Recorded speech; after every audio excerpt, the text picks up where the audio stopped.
Bonjour et bienvenue à Board Game Duel, le podcast sur les jeux de société où 36 jeux s'affrontent dans des duels pop meeple sans merci. Oh my god! 36? Vous l'avez entendu, avec moi j'ai... Vince? Et je suis Sam. Bienvenue à Board Game Duel, bienvenue à notre annuel maintenant, c'est notre deuxième, mais c'est le top 36, donc on va vous classer non pas nos 36 jeux préférés, mais plutôt les 36 jeux qu'on vous a présentés en duel dans un épisode dans la dernière année. Alors, beaucoup de jeux puis beaucoup de comparaisons. Dans le fond, on va utiliser le logiciel PubMeeple qui permet de faire des comparaisons une à une puis qui va nous permettre de classer tous ces jeux du meilleur jusqu'au pire. Jusqu'au moins bon, on dira pas le pire parce qu'on n'a pas défendu des jeux mauvais non plus.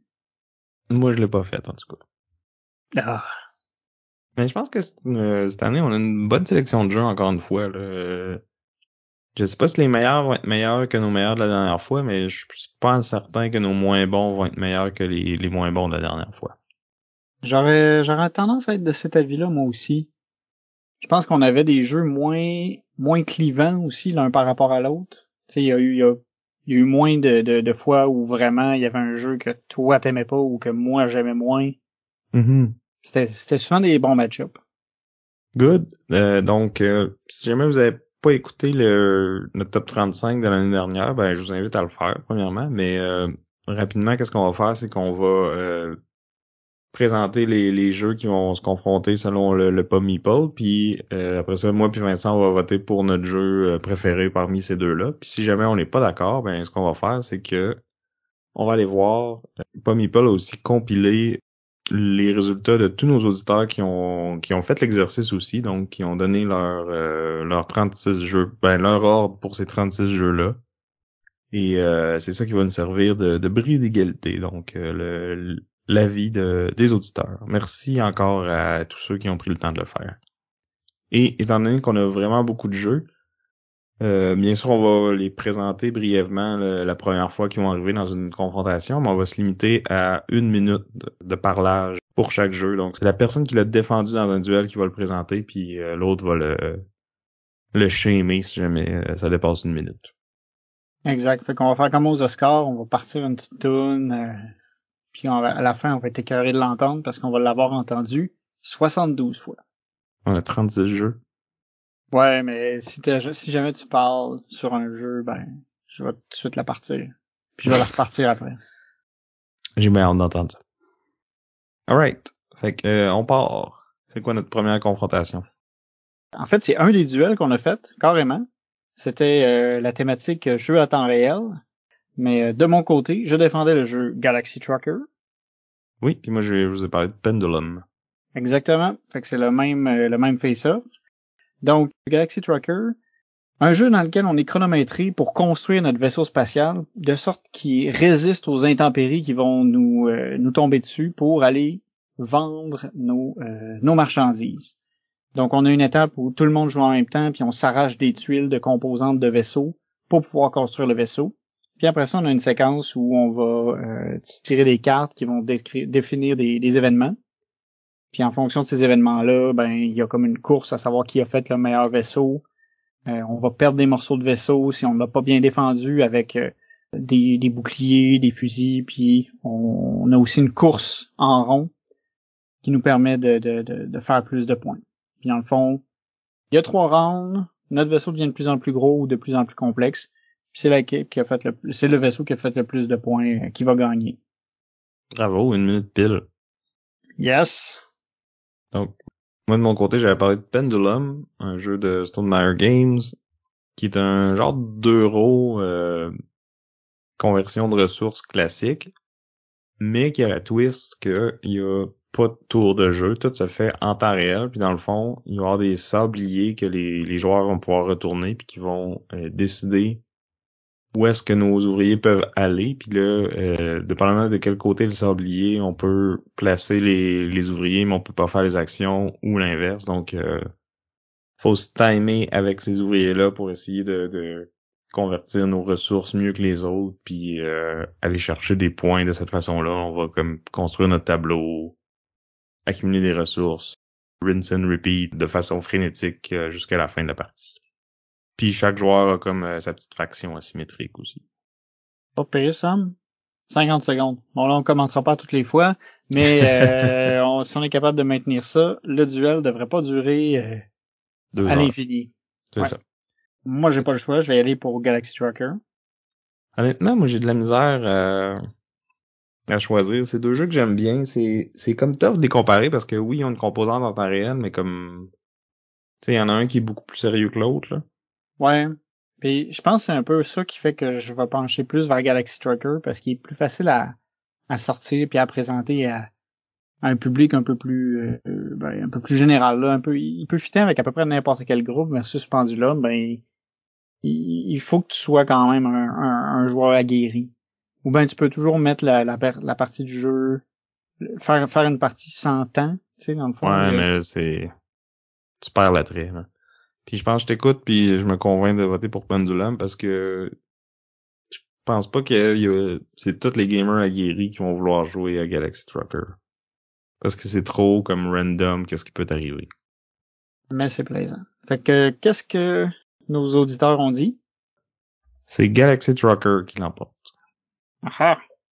Bon choix, auditeur. OK. Maintenant, on tombe à un duel un peu hétéroclite. On a Treasure Island contre Honeybuzz.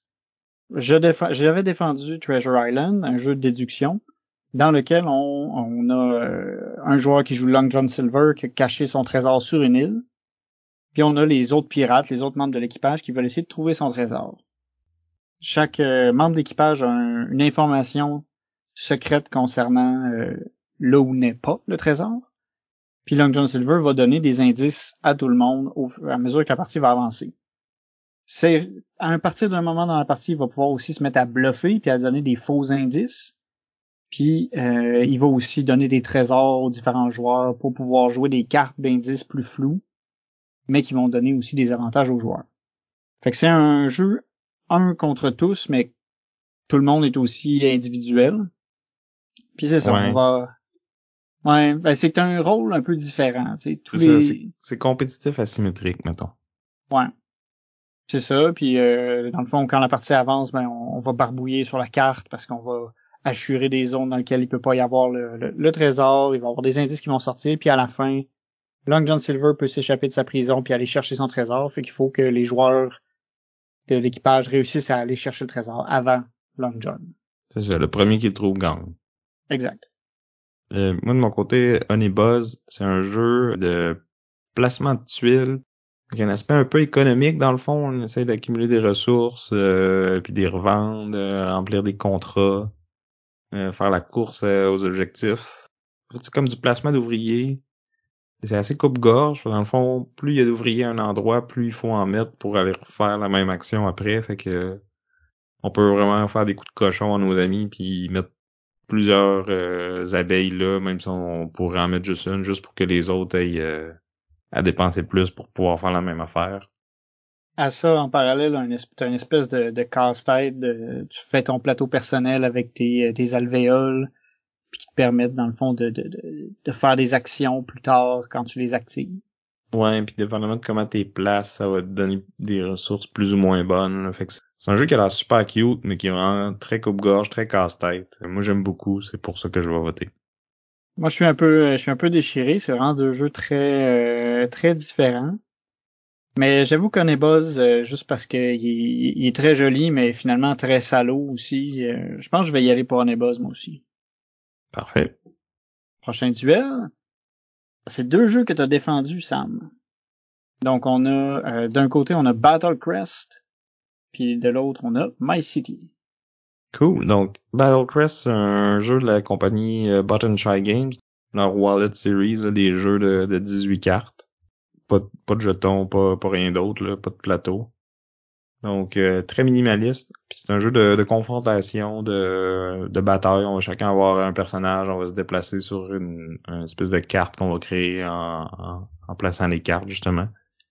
De terrain qui vont nous donner certains avantages à faire nos actions, que ce soit se déplacer, attaquer, se défendre. Il va y avoir des pièges qui vont arriver, on peut pousser les autres dedans, puis on se tape dessus jusqu'à temps qu'on réduise les points de vie de l'autre à 0.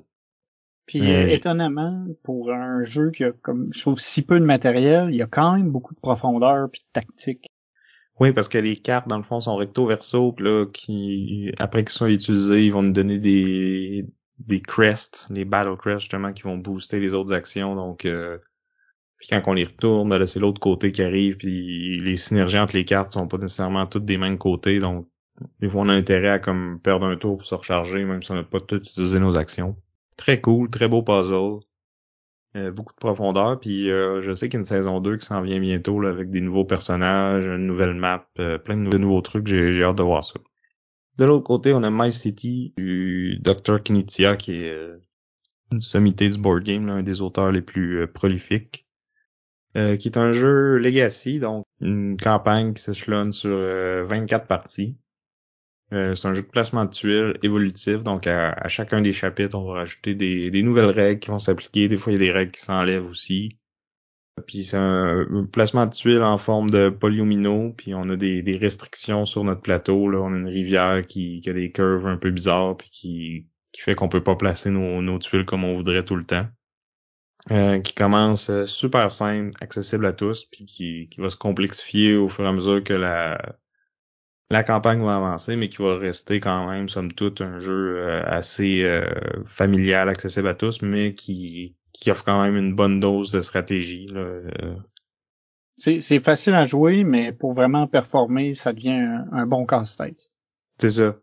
Puis une fois qu'on a fini la campagne, il y a aussi moyen de jouer au jeu en mode infini, où là, tu peux juste rejouer, puis c'est ça.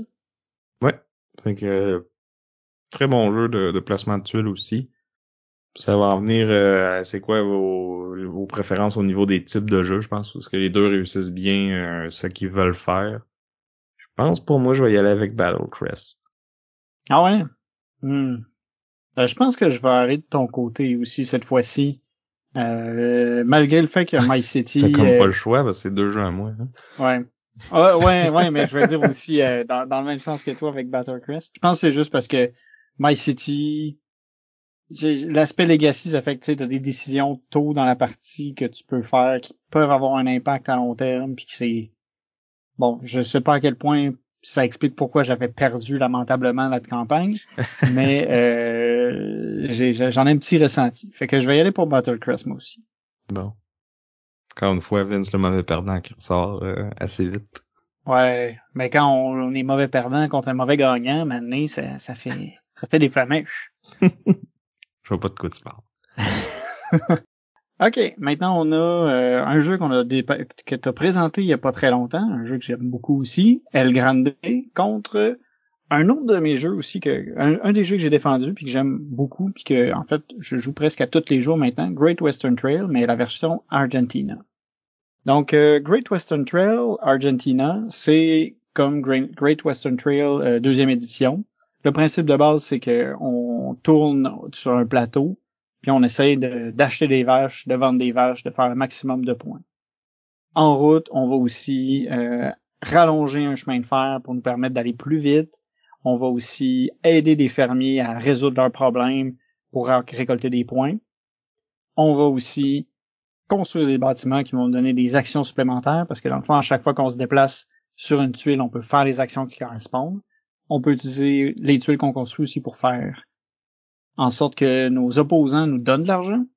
Fait que il y a plusieurs trucs, il y a plusieurs niveaux. Puis quand on va vendre notre troupeau, on les vend sur des bateaux. Puis en fonction de ce qu'on réussit à vendre, on peut aller sur des bateaux qui valent plus cher. En tout cas, jeu très, très... Il y a beaucoup de choses dans Great Western Trail, puis c'est vraiment plaisant à jouer. Je vais devoir arrêter là. Ouais, c'est drôle que tu dis ça. Moi, je trouve qu'il y en a peut-être même un peu trop. C'est peut-être juste une coche au-dessus de ma préférence personnelle en termes de lourdeur de règles, puis de... Tu sais, il y a beaucoup de petits points que je trouve un peu fiddly, là, que des petites règles compliquées que tu te donnes tout le temps. Ah, ça, c'est comme ça ou comme ça. Fait que je vais voter pour El Grande. Je vais quand même le décrire pour même si on en a parlé au dernier épisode, en fait. Mais si vous l'avez pas écouté, c'est un jeu de majorité, donc un des premiers jeux de majorité, je pense, dans lequel on se dispute la faveur du roi d'Espagne, donc on rajoute des cubes ou des meeples sur la carte. On va avoir une gestion de main à faire parce qu'à chaque tour, pour déterminer l'ordre du tour, on doit jouer une carte. Puis le meilleur va être notre ordre de tour, moins on va recevoir de meeples à placer sur la carte. Donc on a comme ça à balancer. Des fois on veut jouer en premier, mais on a besoin de meeples, fait que on est comme mal pris. Puis à chaque tour, dans le fond, il va y avoir comme 5 actions de disponibles. Puis celui qui a joué la carte la plus haute va choisir son action en premier, puis va pouvoir l'effectuer. Puis plus l'action est forte, moins elle va nous permettre de placer de meeples qu'on a récupéré avec notre carte sur le plateau. Donc c'est un jeu qui est excellent à 3, 4 ou 5. Puis qui est très dans ta face, mais pas agressif. Là. C'est comme juste on empile des affaires, on tasse des meeples des autres. Puis moi j'aime beaucoup, je vais voter pour ça. Moi, je pense que je vais prendre El Grande aussi juste parce que c'est un peu contrôle de territoire. Je trouve qu'il y a beaucoup d'interactions. Great Western Trail, il y en a un peu moins. Mais j'aime beaucoup encore Great Western Trail. Tu sais, c'était pas évident à choisir, mais El Grande, c'est juste parce que c'est du contrôle de territoire puis que j'adore ça. Next. 2 jeux que j'ai défendus. On a Ankh, Gods of Egypt, qui est un jeu de contrôle de territoire à thématique égyptienne. Chaque joueur représente un dieu du panthéon égyptien qui tente de prendre la suprématie sur l'Égypte pour ne pas tomber dans l'oubli. Donc, c'est un jeu où il va y avoir vraiment beaucoup d'interactions. Chaque joueur va recruter des armées, va invoquer les faveurs des dieux, va recruter des disciples pour pouvoir remporter la victoire. Une des twists intéressantes, en fait, il y en a 2 principales qui le distinguent, c'est un mécanisme de sélection d'actions qui est commun. Donc, à chaque fois qu'un joueur va faire une action, on va avancer sur une piste qui correspond à cette action-là. Puis, une fois qu'on avance assez, on va dans le fond déclencher des événements qui vont nous permettre de restructurer la carte ou de prendre le contrôle des temples puis des monuments qui sont présents. Puis on partage tous cette piste d'action là. Ouais, puis ces événements-là sont très importants, très conséquents. Ouais, en tout cas, ils ont des conséquences importantes. C'est ça. Fait qu'on veut les avoir. Même des fois, ça vaut la peine de faire une action qu'on n'a pas vraiment le goût de faire juste pour aller chercher l'événement, ou à l'inverse, de pas faire une action qu'on a vraiment le goût de faire parce qu'on veut pas laisser le prochain joueur prendre l'événement après, tu sais. Exact. À ça aussi, dans le fond, je peux dire que le jeu a plusieurs placements de départ différents, fait que tu peux renouveler un peu l'expérience. Puis on a aussi une mécanique de fusion des joueurs en fin de partie pour que la partie accélère, puis pour... Qui est très polarisante, on va le dire. Là. Il y a beaucoup de joueurs qui ont pas aimé ça. Ouais, c'est un peu... c'est ça, c'est tout le monde n'adhère pas, mais en même temps, je trouve que ça fait que la partie se finit plus vite un peu. Mais parce que tu sais, il y a 2 actions de moins qui se font partout. Ouais, fait que c'est moins vite. Ben c'est plus vite parce que c'est le nombre d'actions qui fait que la partie finit. Hein. Il y a un nombre fini d'actions dans le fond. Ouais, moi je le voyais que c'est plus qu'il y avait moins de tu sais, tu réfléchissais moins parce que quand tu fusionnes, tu peux juste faire une action finalement. Puis ton collègue va faire l'autre action. Ouais, mais ce qui fait que la partie finisse, c'est que ouais, qu'on avance sur un certain nombre d'actions. Ouais. Bon. Pas grave. C'est 2 façons de voir les choses, mais ouais, c'est ça. Fait que c'est quoi l'autre jeu? Ouais, l'autre jeu c'est un jeu québécois, c'est un jeu de déduction, le jeu des cryptos. Donc dans des cryptos, 2 équipes vont s'affronter, chaque équipe va avoir un code secret dans le fond qui est composé de 4 mots. Puis dans le fond à chaque round, on va donner des indices. Il y a une personne dans le fond qui va devoir faire deviner 3 des 4 mots dans un ordre bien précis aux membres de son équipe. Fait qu'il va donner un mot qui correspond à un indice par rapport au mot de la suite. Puis l'autre équipe va avoir l'opportunité de deviner aussi quels sont les mots, puis dans quelle ordre ils vont. Fait qu'il faut que tu réussisses à faire deviner tes mots, mais en étant pas trop clair pour pas que l'autre équipe réussisse à comprendre c'est quoi les mots que t'as. Ouais, parce que plus que la partie avance, plus que l'autre équipe a eu d'indices sur ces mots-là, donc ils deviennent plus... c'est plus facile pour eux d'intercepter. Exactement. Puis si t'interceptes, je pense 2 fois, de façon générale, ton équipe gagne. Puis si tu trompes 2 fois, ben là, ton équipe perd. Exact. Puis à la fin, il y a un bris d'égalité où tu peux carrément deviner c'est quoi les mots de l'autre équipe, puis si tu l'as, ben tu gagnes aussi. Fait qu'il y a plusieurs façons de gagner, plusieurs façons que ça se passe. C'est ça, c'est intéressant. C'est un genre de codename plus intellectuel un peu. Ouais. Mais mon vote va aller à Hank. Moi aussi, c'est Hank, certainement. On aime ça, les jeux de contrôle de territoire puis de se D'Égypte taper sa gueule. D'Égypte aussi, parce que en fait, là, on a le deuxième partenaire du duel qui vient d'apparaître. Donc, on a Kemet contre Québec. C'est drôle parce que c'est les deux mes deux jeux qui étaient contre tes deux jeux à toi dans ces deux duels-là. Exact, c'est vrai, c'était thématique Égypte puis thématique Québec. Donc, je vais commencer avec Kemet. Un autre jeu de contrôle de territoire qu'on se tape dessus. Thématique égyptienne, mais la thématique est plus ou moins importante, là. C'est un jeu où que tout le monde commence pareil, mais qu'on va se construire une asymétrie, parce que dans le fond, on va développer nos pyramides de différentes couleurs, puis là, plus notre pyramide d'une couleur est forte, on a accès à des pouvoirs qui sont plus forts. Puis on va aller acheter ces pouvoirs-là. Il y a un petit côté Euro Engine Building. Donc on va générer des points de prière à chaque tour, puis on peut les dépenser pour s'acheter des pouvoirs, améliorer nos armées, recruter des espèces de créatures mythologiques comme des scorpions immenses, puis des momies, puis ce genre de trucs-là. Puis c'est un jeu où la carte est très petite, puis les déplacements sont faciles, donc on est toujours on est proche de tout le monde, c'est ça, puis y a pas, tu peux pas comme te bâtir une grosse armée puis t'enfermer dans ton coin, là. T'es incité à attaquer les autres parce que c'est comme ça que tu fais des points sans gagner des batailles quand t'es l'instigateur. Ouais. Fait qu'on te pousse à être agressif puis c'est agréable de l'être aussi. C'est ça, puis ça fait que le jeu, tu sais, il est pas trop long, là. C'est 1 heure et demie puis c'est fini, puis c'est vraiment satisfaisant. En disant c'est fini aussi, c'est fini pour ton temps, pour Québec. Fait que je vais passer à Québec, qui est un autre jeu de majorité, là, un peu comme El Grande, mais avec thématique la ville de Québec. Donc on suit l'histoire, les 400 ans d'histoire. C'est un jeu qui était sorti en 2008 pour célébrer le 400e anniversaire. Ouais, c'est ça. Le 400e anniversaire de la ville de Québec.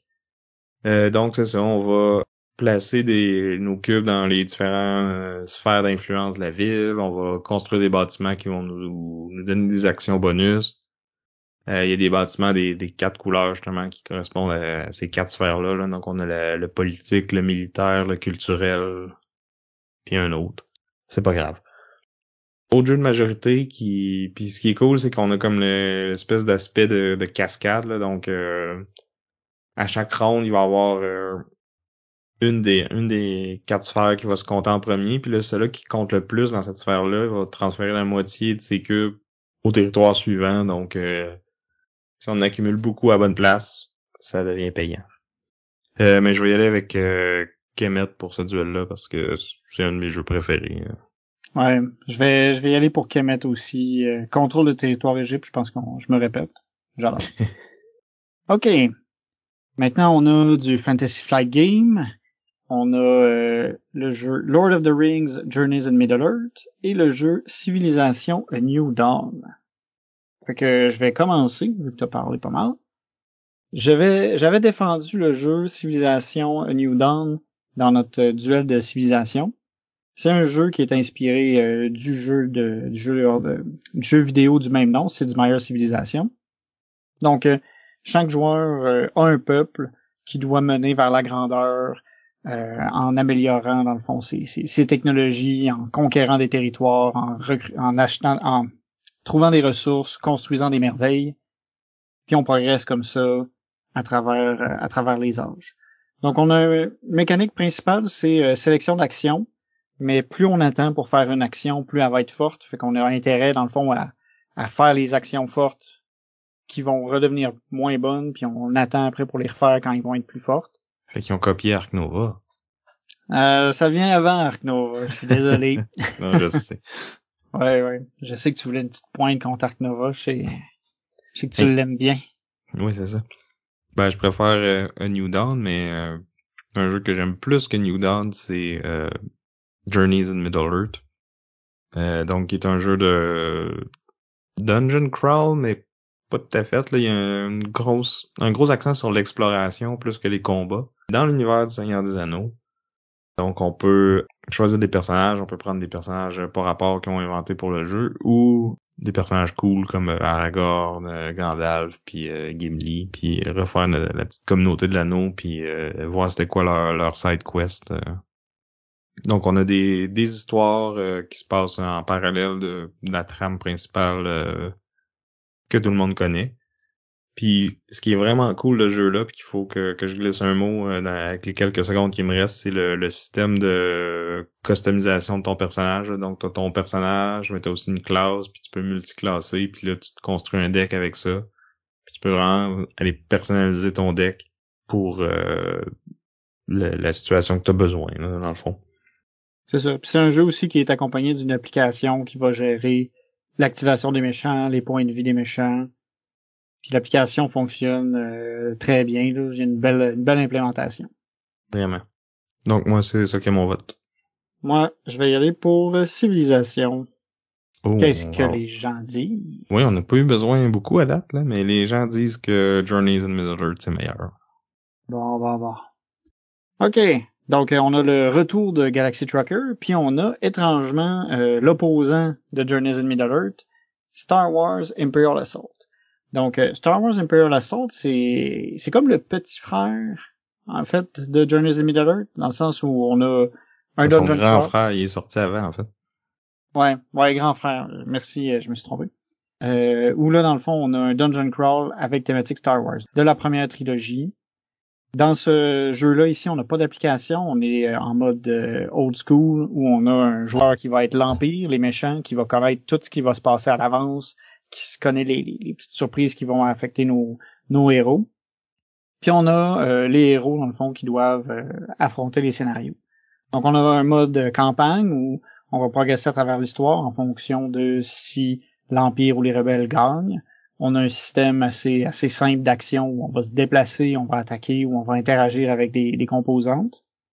Puis on a aussi un mode d'escarmouche où là vraiment ça devient un jeu un peu intense où on va avoir des cartes différentes. Ça se joue à deux qui vont contrôler chacun une faction. Puis là on génère une armée en fonction des points. Là un peu avant ce qui s'est passé avec Star Wars Légion. Là, Légion ont comme amélioré un peu tout ça.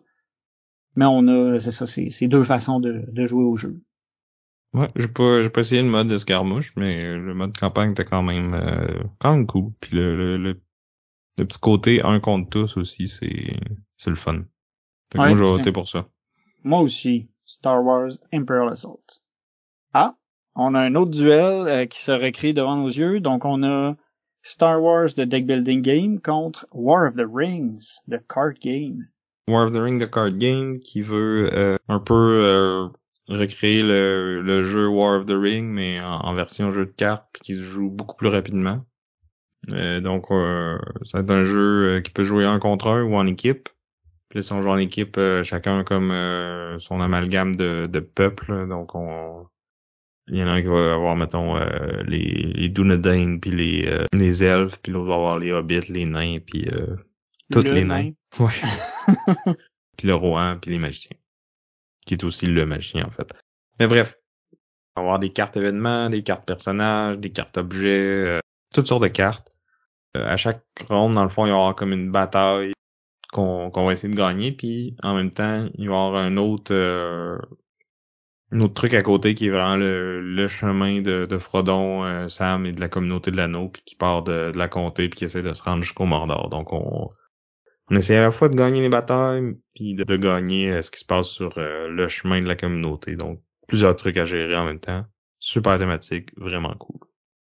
De mon côté, Star Wars The Deck Building Game, c'est une expérience un peu similaire à ce qu'on a pu voir avec Hero Realm et Star Realm, mais avec un look à la Star Wars. Donc on a les rebelles et l'Empire qui vont se combattre, puis on doit détruire les bases de l'un et l'autre pour pouvoir gagner. Un truc intéressant, c'est que le marché de cartes ici peut être affecté assez fortement par les joueurs. Donc on peut attaquer les cartes qui appartiennent à la faction adverse pour pouvoir avoir des récompenses, puis empêcher l'autre joueur de collecter ces cartes-là. On peut pas les acheter, en fait. Non, c'est ça, parce qu'on est restreint aux cartes de notre faction puis aux cartes de mercenaires, qui, elles, peuvent être achetées par tout le monde.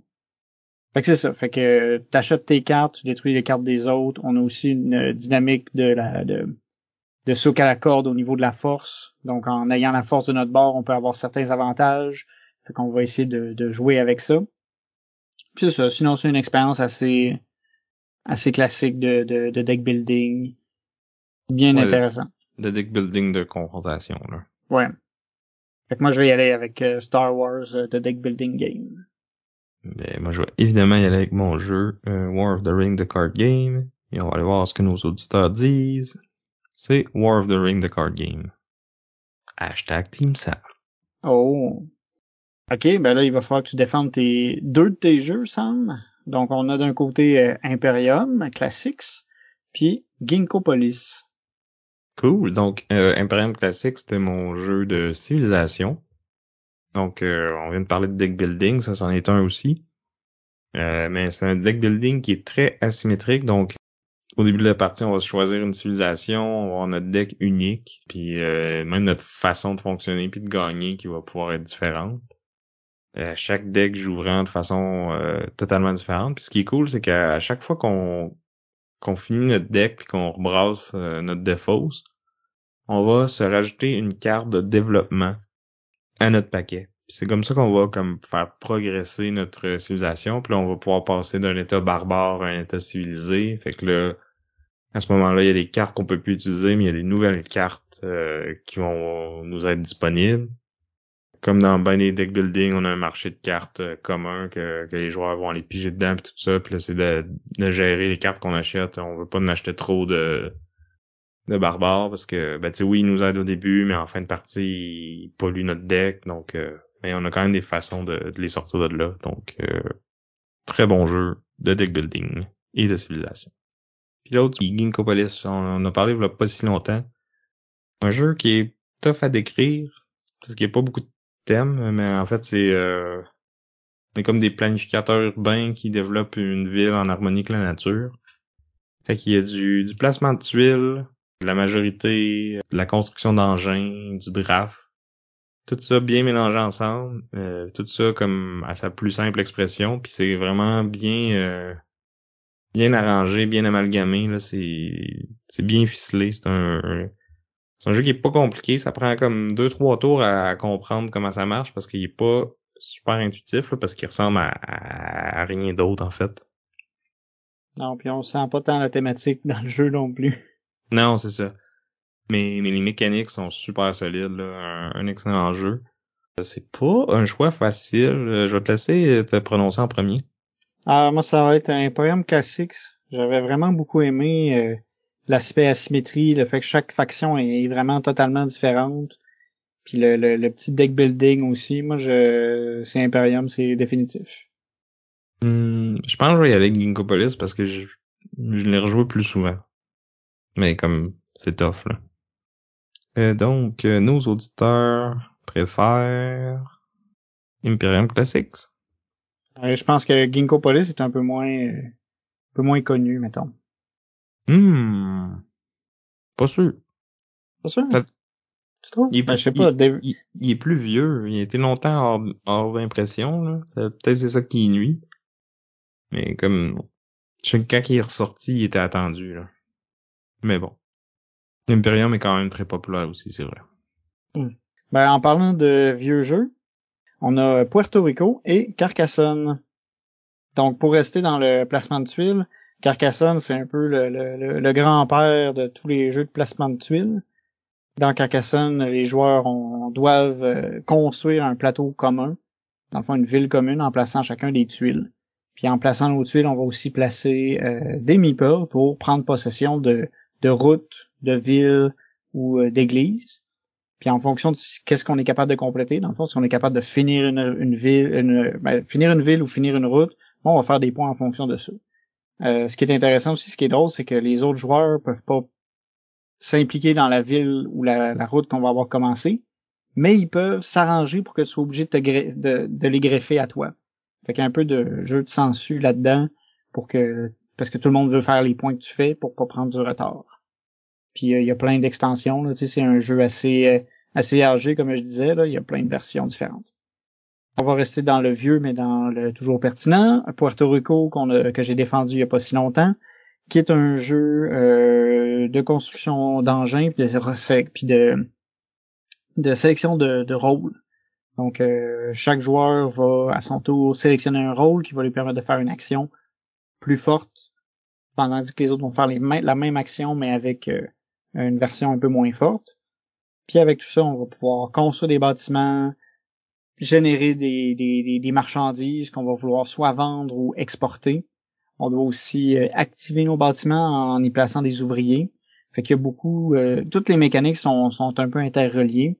Fait qu'il faut bien choisir l'ordre dans lequel on fait nos actions, puis maximiser ce qu'on peut faire quand les autres nous font... décider des actions qu'on va faire. Ouais. En fait, c'est de choisir l'action qui avantage le moins nos adversaires, plus que l'action qui nous avantage le plus. Oui, vu que tout le monde va faire l'action. Moi, je vais y aller avec Carcassonne. Je vais aussi aller avec Carcassonne. C'est comme difficile de le déloger, là. On est comme trop d'accord, j'aime pas ça. Mais c'est pas pire, c'est bien quand même de s'entendre des fois. On s'ostine souvent, là, fait que c'est bien de prendre congé de ça. Oh, mais c'est ça notre brand. Celui-là, peut-être que... Non, je pense que tu vas quand même aller vers moi. Parce que là, ici, on a Honey Buzz contre Blood Rage. Blood Rage que j'ai défendu. Un gros jeu de contrôle de territoire avec des Vikings. Donc, dans Blood Rage, on va avoir des points d'action, des points de rage qu'on va pouvoir dépenser pour pouvoir faire des actions. Soit invoquer des armées sur le plateau, déplacer des armées. On va aussi avoir la possibilité d'acheter des cartes puis d'améliorer, dans le fond, nos unités, d'invoquer des gros monstres. Puis, à mesure que la partie va avancer, on va avoir des régions de la map qui vont disparaître à cause du Ragnarok qui est imminent. Puis on a une espèce de course aussi, parce qu'il y a des ressources qu'on peut aller chercher sur la carte, mais qu'il faut aller piller les villages, puis il y a juste la première personne qui pille qui va pouvoir les prendre. On a beaucoup d'actions, beaucoup d'interactions sur une carte qui est pas si grande que ça, puis qu'on se touche assez vite, puis il y a beaucoup de conflits. Là, tu vas dépasser ton temps, puis t'as un peu parlé du fait que c'est un jeu de draft. Oui. C'est quand même un aspect important du jeu, je pense. C'est vrai. Très important. Donc, on draft pour savoir booster nos armées, acheter les monstres, tout ça. Donc, prendre des cartes de combat, des cartes de quête. Bref. C'est pas un choix facile pour moi. Je vais t'essayer de te prononcer en premier, tiens. Moi, ça va être Blood Rage, définitivement. Il va falloir qu'à un moment donné, il y ait 2 contrôles de territoire. Ça va être plus difficile pour moi de choisir. Je pense que je vais y aller avec Honey Buzz parce que j'aime pas que dans Blood Rage, une bonne stratégie, c'est genre t'arranger pour perdre tes combats. Ben, ça fait changement, tu sais. Il faut quand même que tu le times, là, un peu. Mais je trouve ça intéressant, justement, que tu peux t'arranger pour t'en sortir même en perdant. Et c'est, nos auditeurs sont de ton côté. C'est Blood Rage qui l'emporte. OK. Là, maintenant, ici, on a 2 jeux que j'ai défendus. On a d'un côté Marvel Zombies. Donc, Marvel Zombies contre Cellulose. Vraiment un drôle de duel. Ouais, c'est ça. Donc, Marvel Zombies, dans notre cas, on avait joué à la version Heroes Resistance. C'est c'est une des dernières moutures de Zombicide. En gros, on a des humains, ici plutôt des super-héros, qui vont soit être des zombies, soit des héros qui vont combattre des zombies. Puis, il faut survivre le temps d'un scénario. Notre scénario va nous donner des objectifs particuliers qu'il va falloir réaliser. Des fois, ça va être de sauver des gens. Des fois, ça va juste être de survivre, de combattre les zombies. Chaque scénario a comme sa petite twist. Puis dans le fond, c'est un jeu coopératif contre la Horde ou contre les humains. Ouais, c'est Zombicide, mais sauce Marvel. Ouais, exact. Maintenant, du côté de Cellulose. Cellulose, c'est un jeu à thématique scientifique qui se veut quand même un peu instructif d'une certaine façon. C'est un jeu de placement d'ouvriers où on va déposer, c'est ça, choisir nos actions.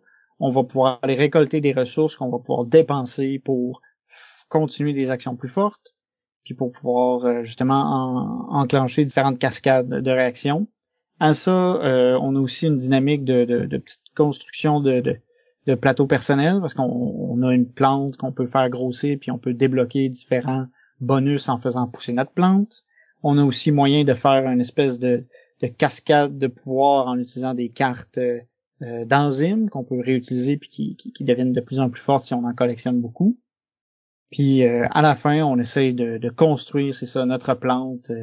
Puis la partie va finir suite à, dans le fond, à la construction de notre quand paroi. la paroi cellulaire est complétée. Ouais.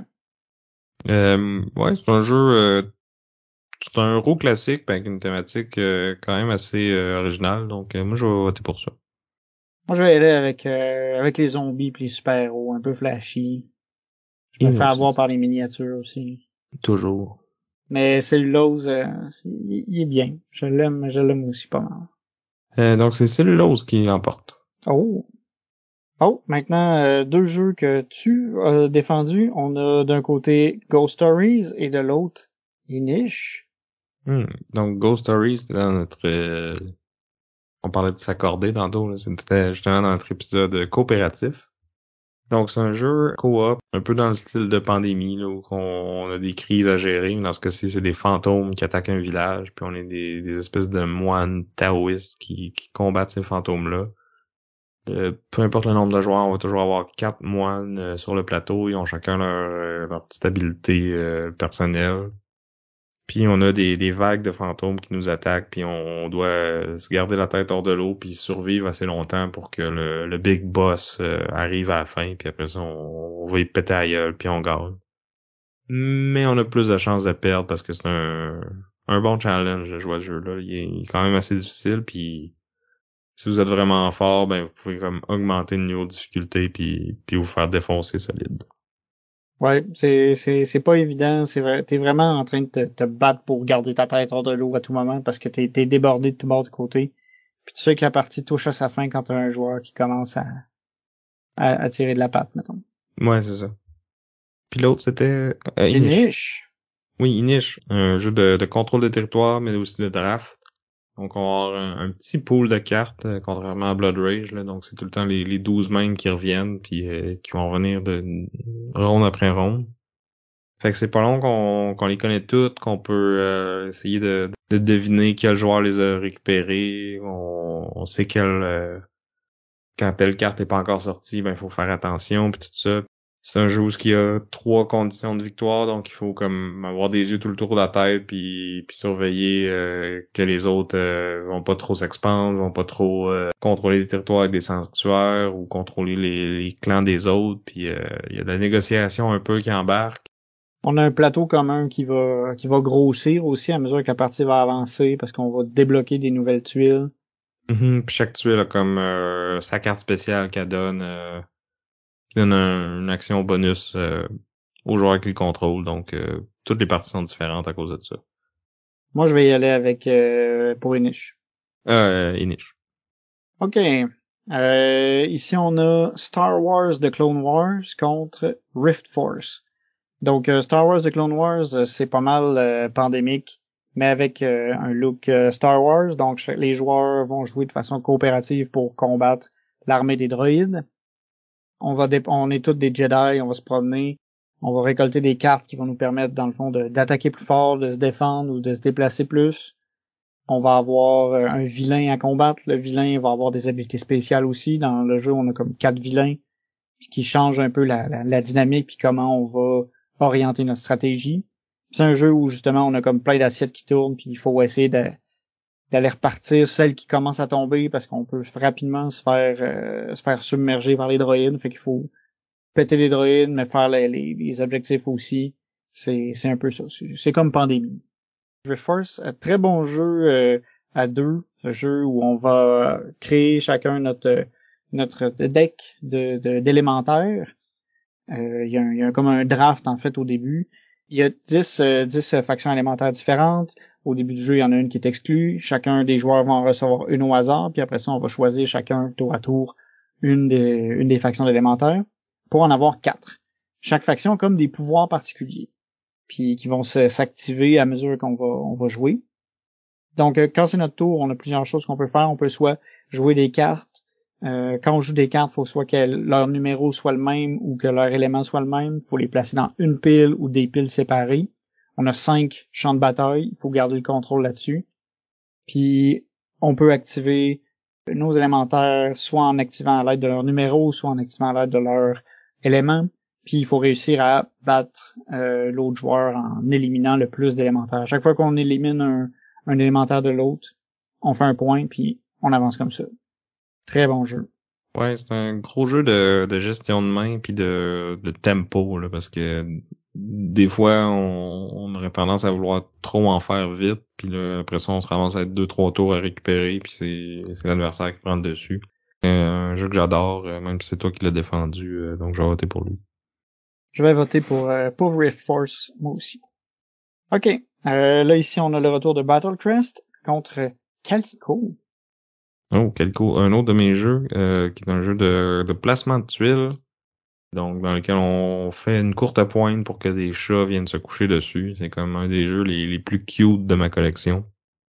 Mais qui peut quand même nous brûler le cerveau parce chaque fois qu'on place une tuile, on essaye d'accommoder plusieurs conditions en même temps. Là. Donc, il faut vérifier les patterns des tuiles, les couleurs des tuiles, leur position relative les unes aux autres. On essaie de grouper les couleurs ensemble, on essaie de grouper les patterns ensemble, on essaie de respecter des espèces d'objectifs communs qu'on s'est donné au début de la partie. Donc, qui va demander une certaine spécificité de couleurs et de patterns autour pour faire un maximum de points. Donc, c'est vraiment cute, mais difficile. Ouais. Tu peux te casser la tête dessus, là. Moi, c'est un peu comme Honeyboz, je trouve. C'est un beau jeu qui cache vraiment beaucoup de complexité par rapport à son petit esthétique jolie puis approchable. C'est un bon jeu, mais je pense que je vais quand même y aller avec Battlecrest. Ben, je vais y aller avec la même chose que toi, Sam. Oh, Calico reste parmi nous et il va affronter Calico parmi nous. C'est des chats. ça m'a pris du temps. J'ai vu ça. Donc, Calico contre My City. Moi, j'ai envie d'y aller avec My City. Je savais pas, là, mais on va avoir coupé ici un bon 15 secondes de Sam qui réfléchit. C'est pas facile. L'affaire, c'est que j'ai eu bien du fun à faire la campagne de My City, mais là, je suis rendu que je l'ai faite 2 fois, fait que j'ai comme putain le goût d'y retourner, tu sais. Même s'il y a le mode éternel. Peut-être que Calico, c'est pas dans mes tops préférés non plus. Fait que je pense que je vais y aller avec My City aussi. My City. Donc. OK, là, on va avoir un de tes jeux préférés, Sam. Marvel Champions The Card Game contre Search for Planet X. Donc, Marvel Champions, un living card game. Donc, un jeu qui peut coûter beaucoup trop cher à la longue, mais qui est tellement bon.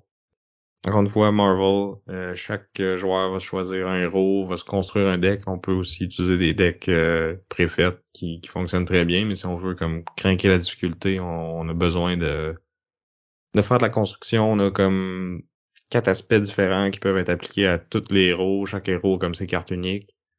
Chaque vilain a sa façon de nous taper dessus puis de manigancer qui va être différente. Donc, il faut s'adapter à ce que le vilain fait.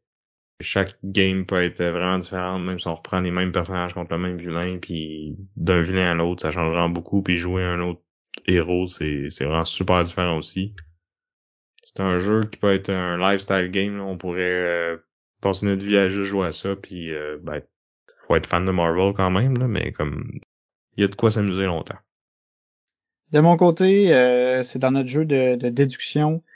Non, c'est toi qui avais défendu Search for Planet X. Oui, c'est vrai, c'est moi. Ben, c'est toi qui as le jeu dans la vraie vie, mais c'est moi qui l'ai défendu. Ouais, je vais te laisser parler, mais je l'aime beaucoup. Ouais, donc un jeu de déduction dans lequel on est des astronomes, on essaie de trouver la planète X. Donc chaque joueur va accumuler des indices qui vont lui dire où est-ce que cette planète-là peut être. On essaie aussi de trouver où sont placés les autres éléments célestes là, qui peuvent être des nuages de gaz, des comètes ou des trucs comme ça. Donc plus la partie avance, plus qu'on a de certitude sur où est-ce que les choses sont. Donc ça nous permet de déduire où est-ce que les autres affaires sont aussi. Puis il y a un petit aspect de course puis de publication. Donc on peut publier des résultats. Puis après ça, l'application va venir vérifier qu'on dit pas des niaiseries. Exact. C'est ou ça. qu'on le fait. Ouais. C'est ça, puis c'est un aspect important parce que ça fait faire beaucoup de points en fin de partie. Puis c'est ça, à mesure que la partie avance, on découvre des règles logiques qui nous permettent vraiment de faire de la grosse déduction. C'est cool, il y a comme 2 modes de jeu, là, un débutant puis un plus avancé, là, où il y a plus de choses à déduire, plus de secteurs à fouiller. Mais pour moi, le vote est facile, là, c'est Marvel Champions. Moi, je trouve que c'est difficile pour moi. Je pense que je vais y aller pour Search for Planet X. Parce que c'est difficile. C'est pas facile, celui-là. Mais j'adore le petit casse-tête de logique de Planet X. Je pense que le problème, c'est que t'as pas assez joué à Marvel Champions. T'as pas vu toute l'étendue de la beauté de ce jeu-là. Puis, est-ce que le public l'a vu? Malheureusement, non. C'est Search for Planet X qui l'emporte. Il est quand même super haut sur la liste du public. Search for Planet X? Ouais. Ouais, ben c'est un jeu assez...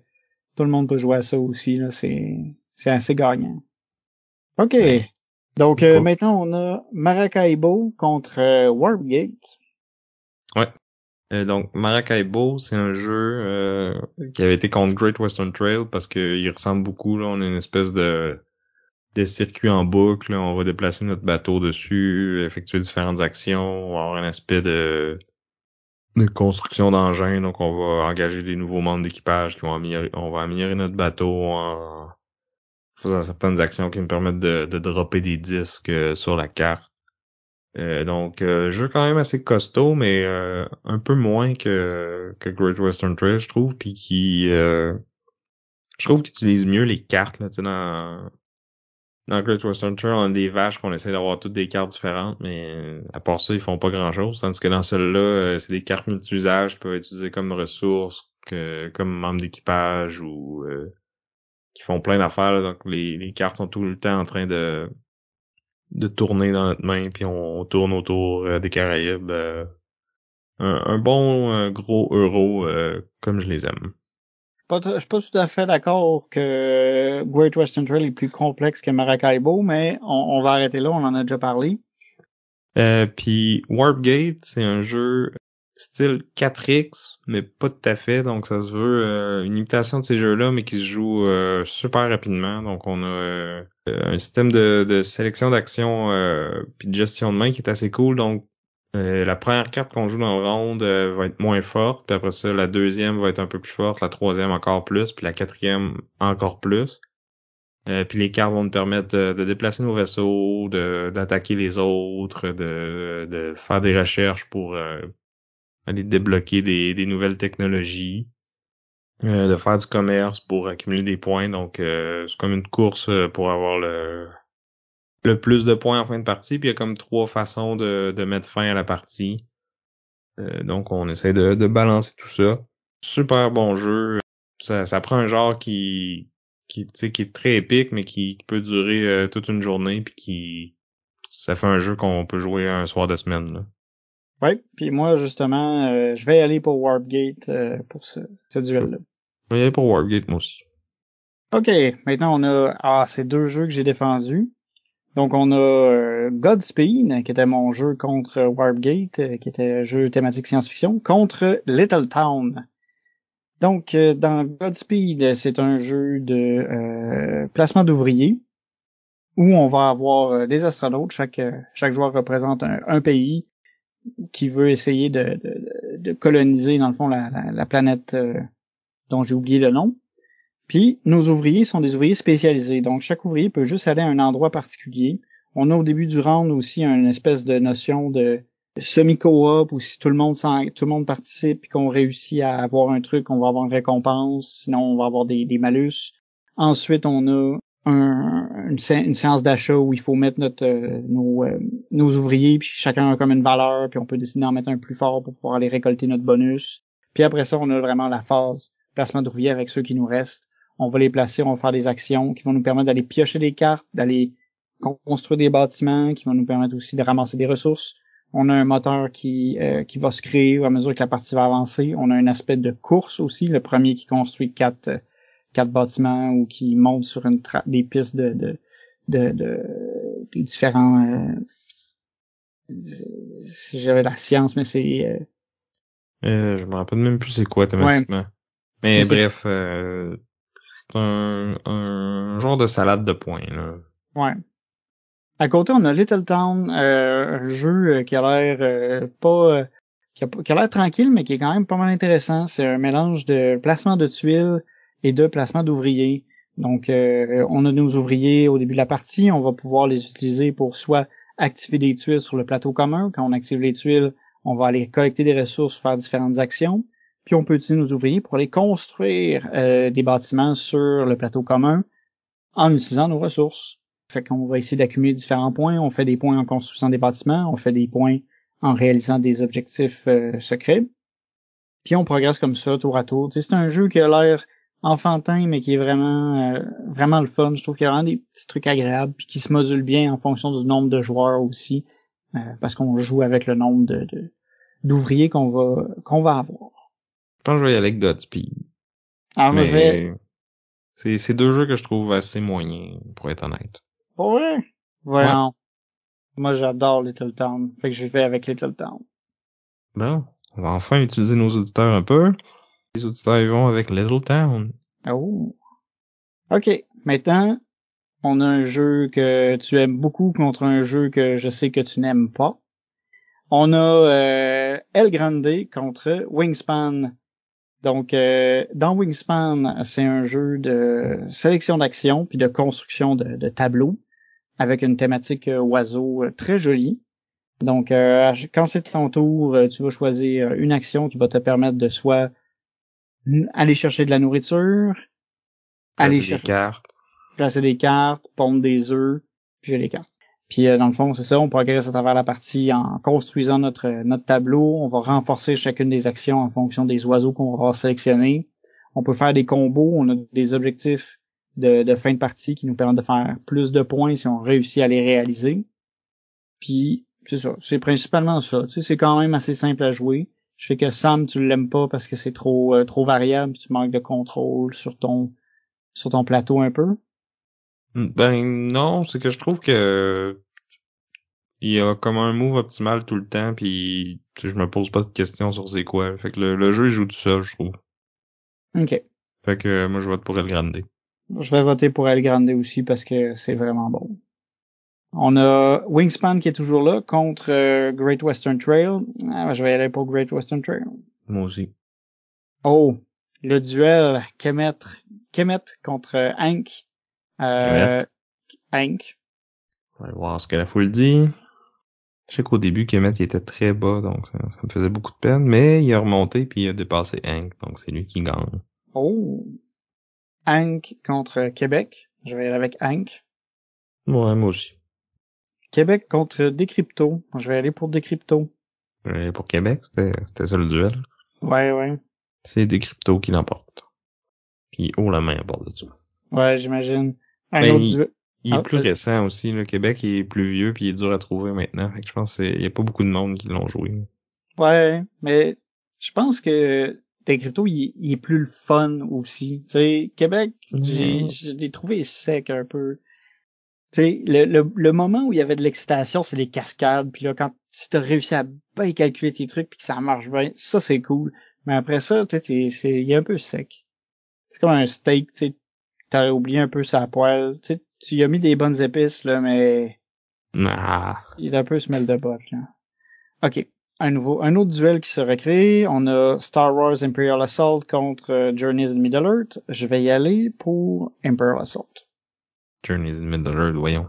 Puis les auditeurs sont d'accord avec moi.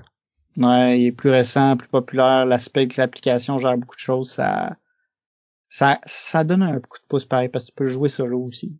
Puis tu peux jouer les vrais personnages importants.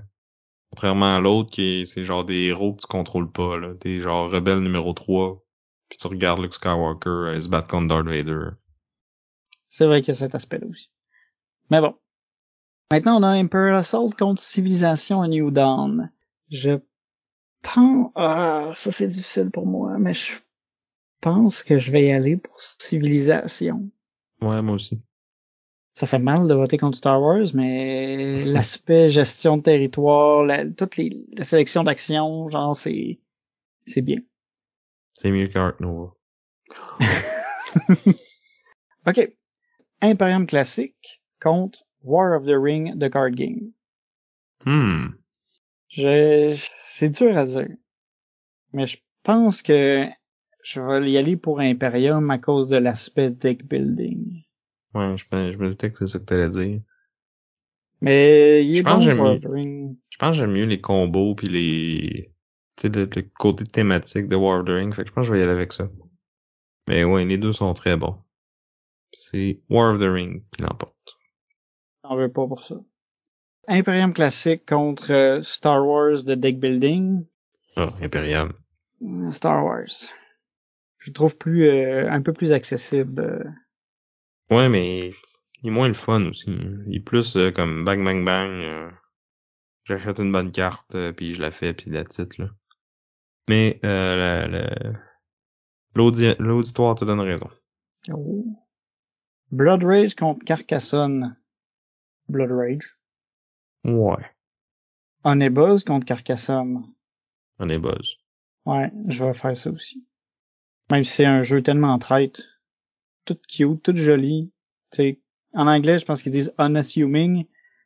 Mais c'est ça, moi, c'est trop mignon pour son bien. Treasure Island contre Carcassonne. Carcassonne. J'ai de la misère. Je pense que je vais prendre Treasure Island. Et la foule dit Carcassonne. Treasure Island contre Puerto Rico. Puerto Rico. Je vais aller avec ça aussi. Inish contre Cellulose. Inish. Ouais. Inish, il est dur à battre quand même. Il va être dans les tops de cette année pour moi, je pense. Ghost Stories contre Cellulose.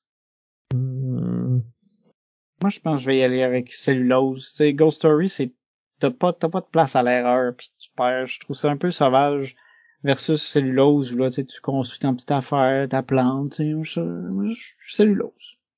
Il y a Ghost Stories, mais juste en solo. Et la foule dit Ghost Stories. Oh. Ah, 2 jeux de cartes, Battle Crest contre Rift Force, mais Rift Force, c'est dur à battre, là. Ouais, je sais que c'était un duel, là, mais je vais y aller avec Rift Force aussi. J'espérais que la confrontation arrive pas. Je savais. Qu'est-ce qu'on a? Ah oui, on avait joué une game de Battle Crest, je pense, pour choisir qui prenait quoi pour ce duel-là. Non, c'est que... Ben, moi, je voulais absolument parler de Battle Crest parce que c'était nouveau, puis je trouve je pense qu'il n'y a pas eu assez de buzz pour ce qu'il mérite. Puis on avait joué à Undaunted parce que c'était aussi un jeu de confrontation, de duel. Je trouvais que ça aurait fait une belle... Ah oui, puis moi, j'avais pas accroché sur Undaunted. Non, c'était Unmatched. Unmatched, excusez, ouais. Mais bref, Rift Force, un jeu que j'aime beaucoup, fait que je m'attendais pas à ce qu'il revienne dans un duel, en fait. Ouais. C'est pas facile, hein, de voter contre toi-même. Ok. Battle Crest contre Clone Wars. Battle Crest. Clone Wars. Ouais, ça va être Clone Wars qui l'emporte parce que Battle Crest, il est au bas de la liste de nos auditeurs. Justement parce que je suis sûr que c'est parce qu'il y a pas assez de monde qui y ont joué.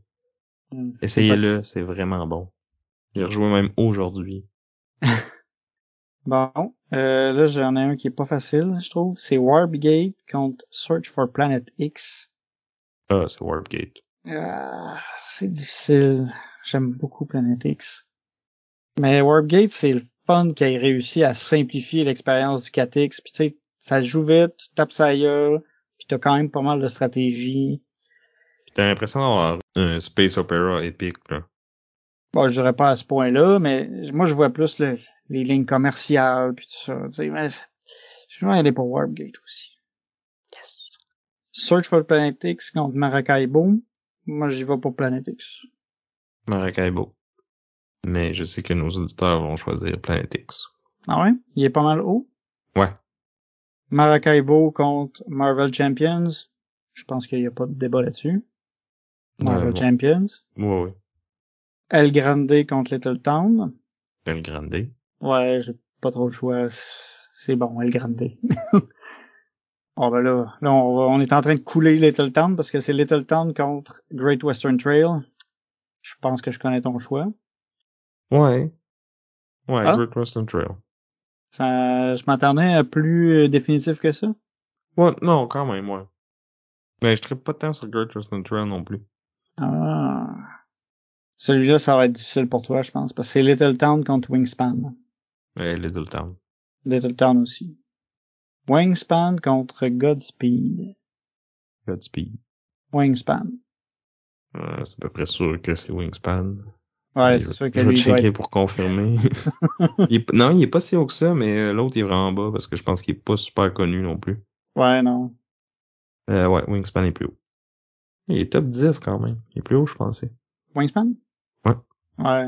Ben, les gens l'ont beaucoup aimé. Mm-hmm. Ouais, il y a beaucoup de monde qui l'aime, c'est sûr. Journeys in Middle-earth contre Kemet. Journeys in Middle-earth contre Hank. Journeys in Middle-earth. Quoi? Ben oui. Non.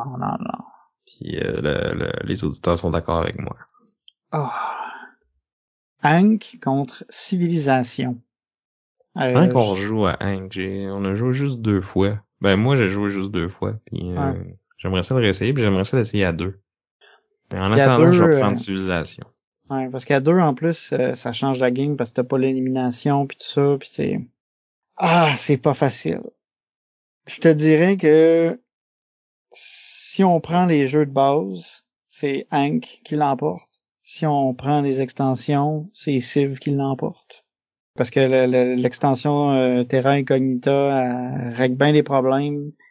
J'en ai pas parlé. Bon, non, j'en ai parlé un peu. Mais tu sais, j'ai défendu la version de base, fait que je vais y aller pour Hank. Les auditeurs nous disent Civilisation.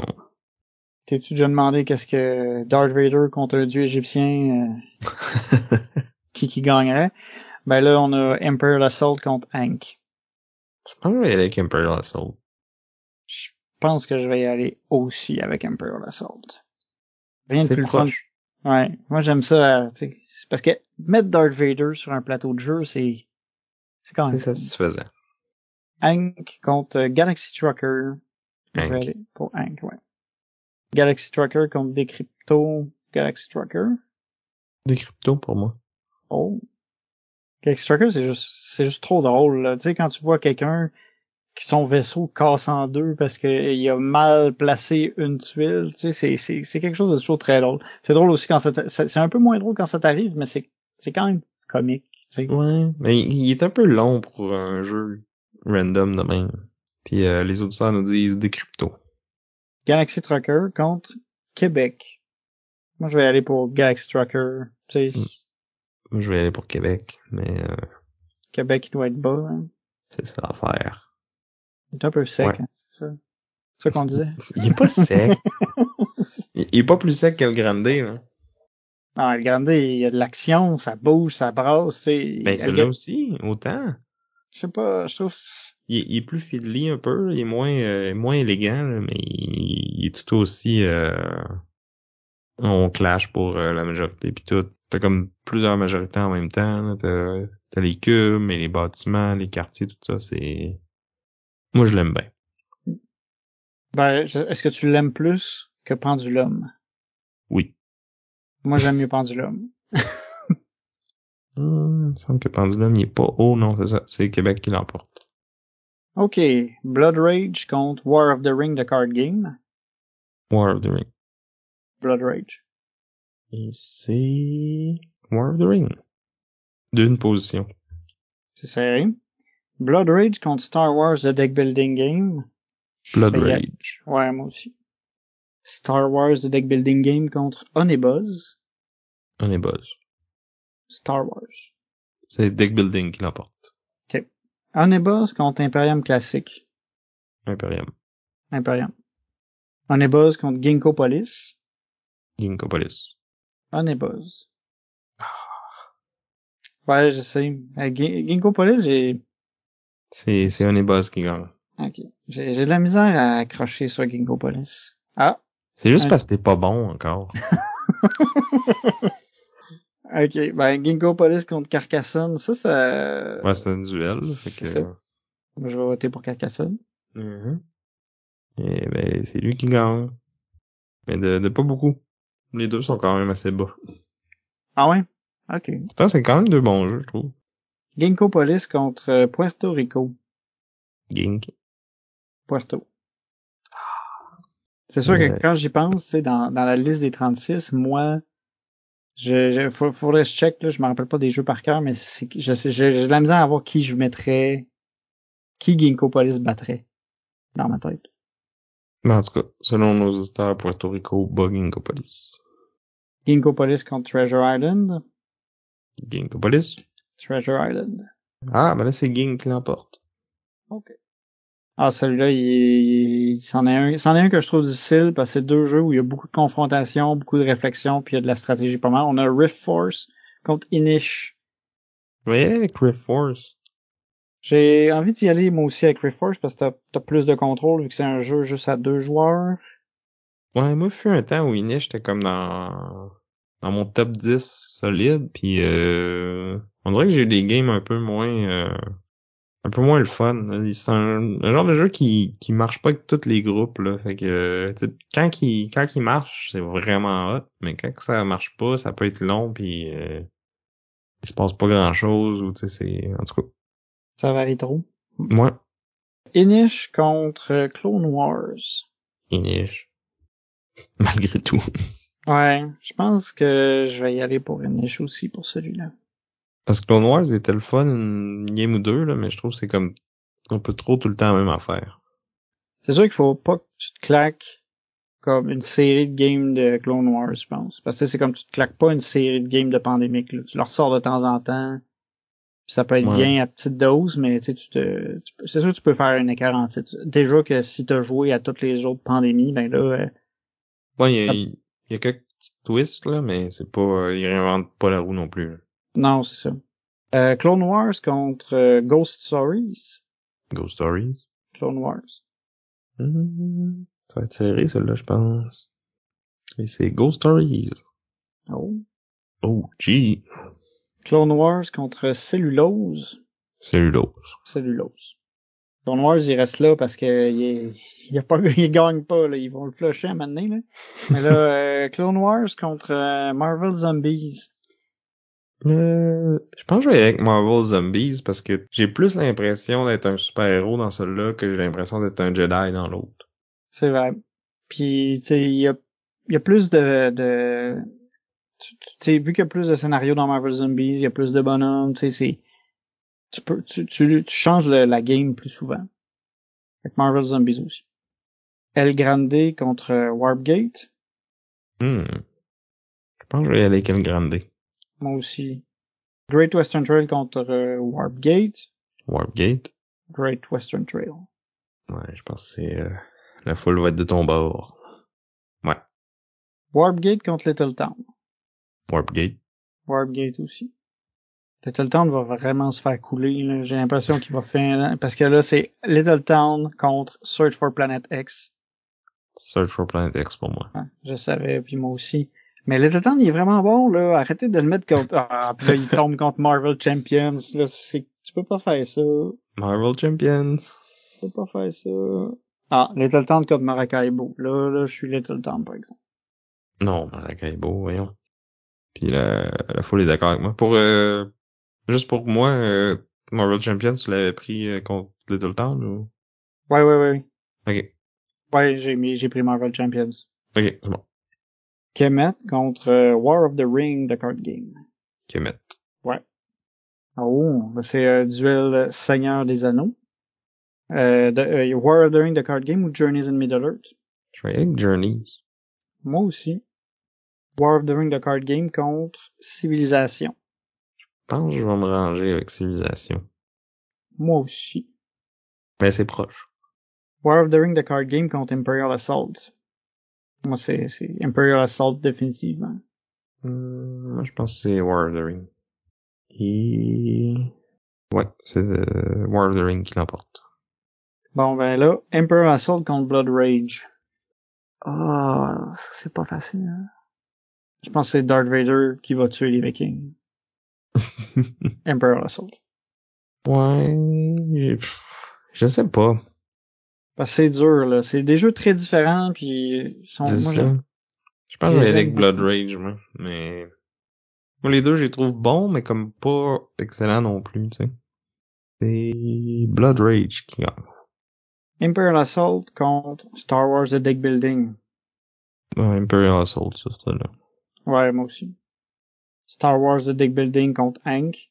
Je vais aller avec Hank. Ouais, moi aussi. Star Wars The Deck Building contre Decrypto. C'est comme tellement différent, c'est tough, hein. Ouais, Je pense que je vais aller avec Star Wars. moi aussi. Decrypto contre Imperium classique. Imperium classique. J'y vais avec ça aussi. Decrypto contre Honey-Buzz. Honey-Buzz. Ouais. Decrypto contre Carcassonne. J'ai le goût d'y aller avec Carcassonne. C'est un jeu que, genre, je pense qu'il est sous-estimé maintenant parce qu'il est comme tellement connu. Pis tu sais, il peut être un peu plate si, genre, tout le monde fait sa petite affaire dans son coin pis tu fais juste placer des tuiles pis monter tes affaires. Mais comme, quand tu le joues avec des dents pis vraiment sensu, je trouve que c'est tellement un bon jeu super interactif pis qui se joue vite quand même, là. Ouais. Je suis d'accord avec toi pour Carcassonne. Decrypto contre Puerto Rico. Là, je vais y aller avec des cryptos. Ça s'arrête là, la chute. Ouais. Je pense que... Ah, moi, c'est dur. C'est parce que des fois, j'ai été un peu déçu par Decrypto. Fait que c'est difficile. Je dis ça, ben en plus, c'est deux de mes jeux, là. Je pense que je vais y aller avec Decrypto aussi. Puerto Rico contre Galaxy Trucker. Je pense pas y aller avec Puerto Rico, mais tu me le demanderais demain pis ça pourrait changer. Là. Ouais. C'est un peu ça aussi pour moi. Mais Galaxy Trucker, il est comme plus le fun. Je sais pas, Galaxy Trucker, je trouve que il y a des jeux qui sont, c'est juste le fun de les jouer parce que c'est drôle puis Oui. je pense que ça va être. Mais c'est Puerto Rico qui gagne. Galaxy Trucker contre Ginkgo Police. Ginkgo Police. Galaxy Trucker. Ça va être de ton bord. Ginkgo Police contre Québec. Ginkgo Police. Moi aussi. Ah, tu vois, tantôt tu te demandais Ouais, ben on l'a tu trouvé. mettrais en dessous de Gink, mais le voilà. Ouais. Treasure Island contre Québec. Québec. Treasure Island. J'en déduis que Treasure Island, il est pas très haut dans la liste. Hein? Non. Mais Québec non plus, mais quand même un peu plus haut que Treasure Island. Ok. Treasure Island contre Pendulum. On va y aller avec Pendulum. Moi aussi. Un Bon, autre qui est pas très haut dans la liste. Ouais. Ben, les gens ont pas accroché de ce que j'ai compris au truc de temps. Ouais, c'est quand même stressant puis c'est pas tout le monde qui aime ça. Puis tu sais, pour un jeu où t'as beaucoup de complexité, beaucoup de réflexion, d'être pressé dans le temps, ça peut un peu... Mais c'est ça l'affaire, il y en a pas tant que ça. Mais c'est le fait qu'il est en temps réel que ça a l'air pire que c'est. Là. Ouais. Parce qu'il est quand même très simple. Ouais, ça se joue bien, puis mais il faut que tu fasses un round pour comme te faire la main puis comprendre comment ça se passe. Oh. Et après ça, tu peux jouer avec plus d'assurance. El Grande contre Rift Force. Rift Force. El Grande. Oh. Ouais. Tu l'as vraiment trippé, hein? J'ai vraiment beaucoup aimé El Grande. Ça a vraiment cliqué, là, les sélections des actions, la majorité, puis tu sais, t'as quand même des petits coups chiants que tu peux faire aux autres. Il est excellent, mais ça, moi, Rift Force, c'est probablement un top 10 pour moi, ou au moins top 20, là. Mais ouais, j'aime beaucoup aussi Rift Force, tu sais, c'en est un pas facile, mais El Grande, il y a beaucoup pour lui. Les auditeurs sont d'accord avec toi. Je pense que El Grande, c'est le jeu que tu as défendu que je préfère de cette année, je pense. Rift Force, ouais. Ben, vite de même, là. Peut-être que quand on va progresser, là, après ça, je vais faire comme, ah non, c'est vrai, j'aimais mieux lui. Mais dans ceux que tu as défendus, c'est un de ceux que j'ai préféré. Great Western Trail contre Rift Force. Rift Force. Je pense que je vais aller pour Rift Force aussi. Great Western Trail contre Inish. Great Western Trail. Je trouve que dans Inish, l'aspect que tu peux aller te cacher dans la ville, ça devient, tu sais, que tu fais comme la tortue, là, ça marche un peu trop bien des fois, je trouve. Fait que c'est... Ouais, il faut quand même t'y mettre, les villes. Ouais. Mais en tout cas, je sais pas si c'est pour ça, mais l'auditoire est d'accord avec toi sur Great Western Trail. Inish contre Warpgate. Là, on a 2 fois des mécanismes de sélection d'action qui utilisent des cartes de façon différente. On a des dudes on a map un peu... Ben, Warpgate, c'est... Ouais, ben, adjacent à ça, mettons. Ouais. Les deux, ils ont de l'exploration. En fait, non, Inish en a, mais... Ouais, Warpgate, la carte est libre, mais tu sais, il faut quand même que tu t'étendes dessus. Ouais. Je pense que je vais y aller avec Warpgate. Je pense que je vais faire ça aussi. Inish contre Search for Planet X. Inish. Planet X. Ah, j'ai rien dit, hein. Tu sais, c'est ça. Tantôt, on a parlé d'El Grande, mais Search for Planet X, c'est toi qui l'as défendu, mais je l'aime beaucoup aussi. Ben, nos auditeurs l'aiment beaucoup aussi, donc c'est lui qui l'emporte contre Inish. Bon, ben, je pense que ça va être... Inish va encore perdre, je pense, parce que c'est contre Marvel Champions. Effectivement, Marvel Champions pour moi. Inish contre Maracaibo. Inish. Ouais, moi aussi. Maracaibo contre Ghost Stories. Maracaibo. Je vais y aller avec ça aussi. Je pense qu'on est d'accord plus souvent que l'année passée. Ça se peut, ouais. On avait des jeux moins clivants l'un par rapport à l'autre. Ça, c'est sûr, là. Parce que, l'année passée, j'avais défendu plusieurs jeux que toi t'aimais pas. Mm-hmm. Mais cette année, il y a pas eu beaucoup de jeux qu'il y en avait un ou deux qui aimaient vraiment pas.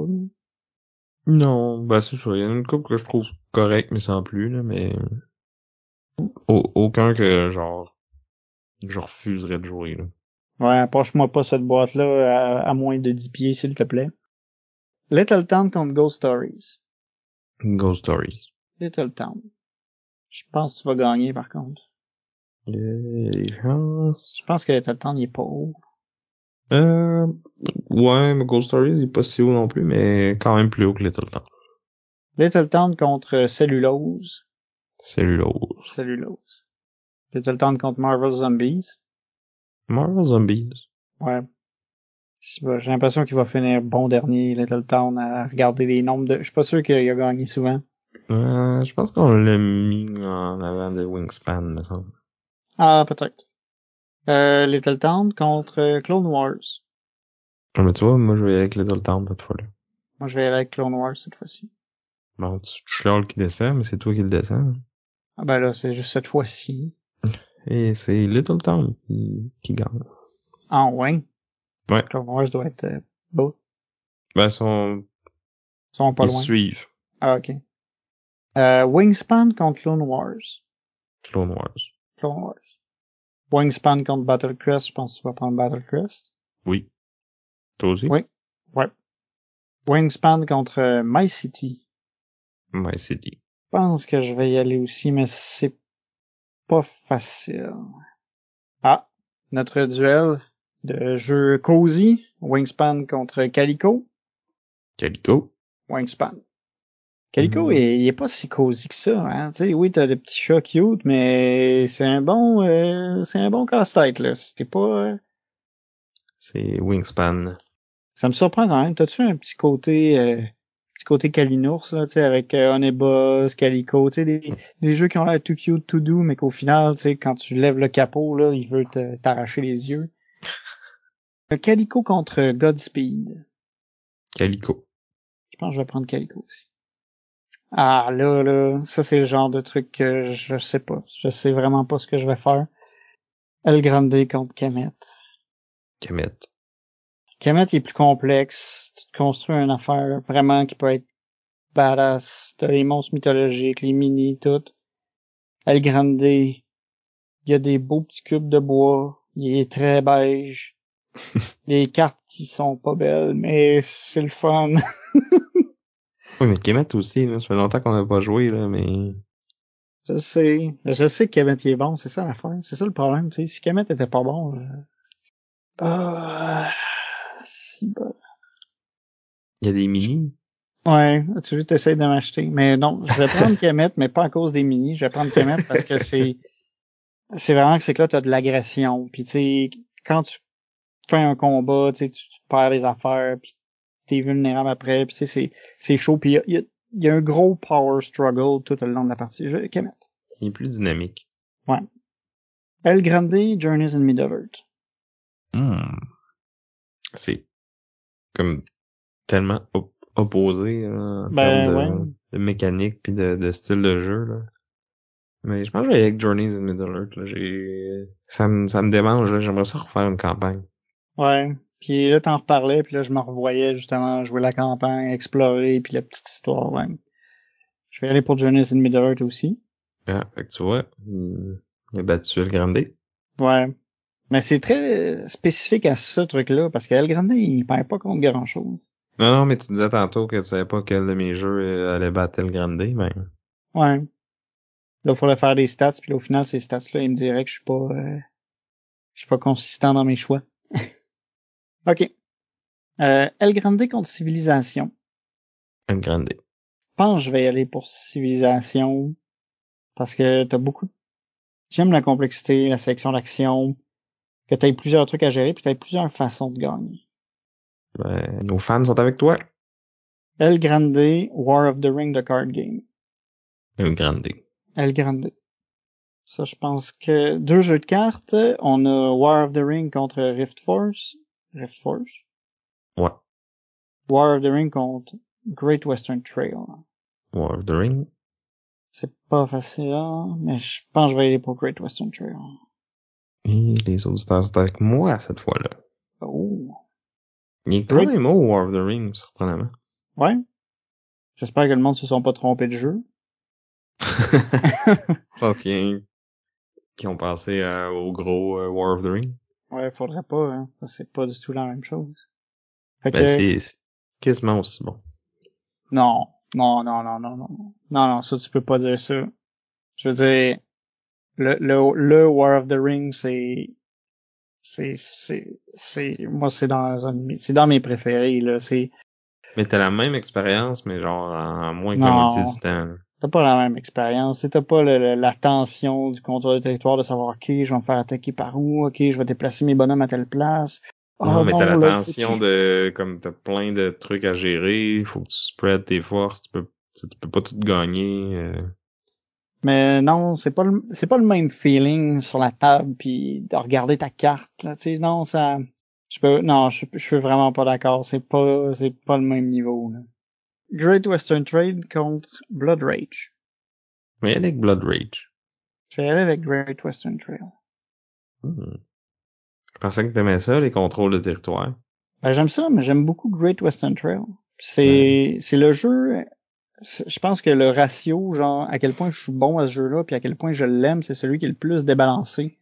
Parce que je suis vraiment, vraiment mauvais à Great Western Trail. Genre, c'est ridicule, puis je joue souvent avec Martin, puis il m'a rappelé que c'est arrivé souvent qu'il y avait comme le double de points que moi. Mais j'ai toujours aimé jouer pareil. Je sais pas pourquoi. T'aimes ça les cowboys, mais notre audience aussi, mais il aime encore mieux les Vikings. Great Western Trail contre Imperial Assault. Je vais aller avec Imperial Assault. Moi aussi. Great Western Trail contre Hank. Mais avec Hank. Moi aussi. Great Western Trail contre Star Wars The Deck Building. Avec Star Wars. Ah ouais. Je pensais que t'allais aller avec l'autre. Moi, je vais y aller pour Great Western Trail. Et les fans sont avec toi. Oh. Même si la force est avec moi. Ouais. Star Wars The Deck Building contre Warpgate. Warpgate. Ouais. Search for Planet X contre Star Wars The Deck Building. Avec Star Wars. Search for Planet X. Nos fans sont avec toi. Oh. Là, je pense que c'est ton choix. Marvel Champions contre Star Wars The Deck Building. Ouais, Marvel Champions. Je pense que je vais aller avec Marvel Champions aussi. Beaucoup Star plus Wars. de combos intéressants. Ouais, puis tu sais, l'aspect Plus thématique aussi. Ouais. Ouais, ça, c'est dur de battre la thématique de Marvel Champions. C'est les cartes même, ils ont des effets similaires, tu sais, à ce que les héros font, puis à cause de ils ont chacun leur petite mécanique, leur petite gimmick. Pis t'as pas de Jabba, le Jedi, là. Ouais, c'est pas, ouais. Ça t'a marqué. Ouais, vraiment. Inish contre Star Wars Deck Building. Inish. Star Wars Deck Building contre Maracaibo. Moi, je vais aller pour Star Wars Deck Building. Je vais aller avec Maracaibo. Et c'est Maracaibo. Star Wars Deck Building contre Ghost Stories. Star Wars. Moi aussi. Mais c'est proche. Il est vraiment bon, Ghost Stories, là, pour un genre de coop que j'aime pas beaucoup, là, mais comme lui, il le fait super bien. Ouais, il est tough. Ghost Stories contre Imperium Classic. Imperium. Ghost Stories, je pense. Ah, yeah. Je pensais que tu l'avais aimé plus que ça, Imperium. Ben, je l'ai beaucoup aimé, Imperium. Non, t'as raison. Faudrait qu'on joue. Ouais. J'ai la légende maintenant, en plus. Mais ouais, il faut que j'y joue plus, parce que c'est vrai qu'il y avait des trucs cool.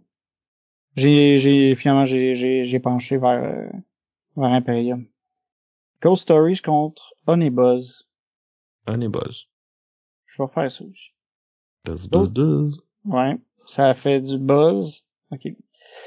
Tu l'as fait pendant l'émission, puis c'est pas plus drôle maintenant que ça. Ah, je pouvais pas la laisser passer. Ghost Stories contre Carcassonne. Ghost Stories. Je pense que je vais faire ça aussi. Carcassonne contre Cellulose. Carcassonne. Cellulose. C'est Cellulose. On approche tranquillement de la fin, il reste moins qu'il en restait. Ok. Marvel Zombies contre Carcassonne. Carcassonne. Marvel Zombies. Je faisais Hulk Smash Zombies. J'ai-tu besoin de rajouter quelque chose? C'est Marvel Zombies. Carcassonne contre Little Town. Carcassonne. Little Town. Comment allez, Little Town, mais c'est Little Town. Bon, il était temps qu'il gagne quelque chose. Carcassonne contre Clone Wars. Carcassonne. Clone Wars. C'est Clone Wars. Battlecrest contre Carcassonne. Battlecrest. Ouais. Carcassonne contre My City. Ça aurait pu être des villes et des tuiles, celui-là aussi. C'est vrai, hein? Je pense que je vais y aller avec My City. Je pense que je vais le prendre aussi. C'est tough, parce que c'est comme je disais tantôt, là, mettons, au début de la campagne, là, j'étais vraiment excité de continuer, puis comme, tu sais, quand t'es dedans, c'est vraiment cool. Mais un coup que t'as fini, tu sais, c'est... Ben, il faut essayer. T'as-tu joué au mode infini? Une fois ou deux. C'est bien, là, mais tu sais, more of the same, là. Ok. C'est un peu comme, à peu près, quand t'as fini le premier tiers de la campagne, mettons, là. Ok. À peu près l'équivalent de ça, là. Wingspan contre Carcassonne. Carcassonne. Wingspan. C'est Wingspan. Ouais, j'imagine, il doit être pas mal dans le top, hein, lui. 10e. Ok. Ah. Carcassonne contre Calico. Carcassonne. Carcassonne aussi. Calico contre Decrypto. Calico. Godspeed contre Decrypto. C'est un drôle de match-up. Moi, je mange avec des cryptos. Moi, je vais avec Godspeed. C'est des cryptos. Godspeed contre Puerto Rico. Ben, il y a Godspeed pour celle-là.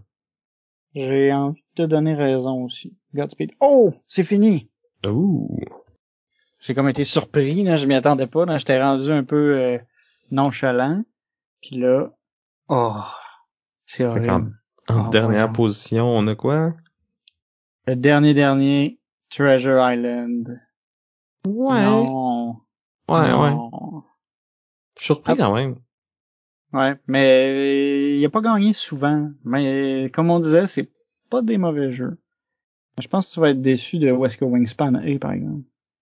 Ben, ouais, déjà qu'il soit pas dernier. Hein. C'est ça, tu sais, parce que t'as jamais voté pour. Mais les gens ont beaucoup voté pour. C'est ça. Ouais, c'est ça. OK. Fait qu'en 36e position, on a Treasure Island. Juste au-dessus, on a Pendulum. Après ça, on a Québec. Ouais. Mais lui, il va te faire plus mal encore. Ginkgo Police. Ouais, t'as raison, mais il aurait été dans les 5-6 premiers, je pense. Ouais. Ah. Bon, peut-être pas 5-6, mais en tout cas, il aurait été plus haut que ça. Ouais. Ça, on a Galaxy Trucker. Puerto Rico. Godspeed. Decrypto.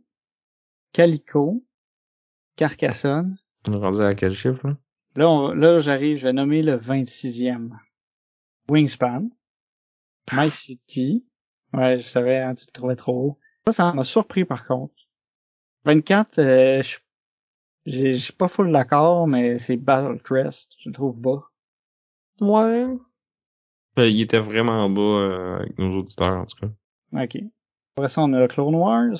Puis après ça, on a Little Town. Ah ouais, Clone Wars en haut de Battle Crest. Ouais. C'est bizarre, ça.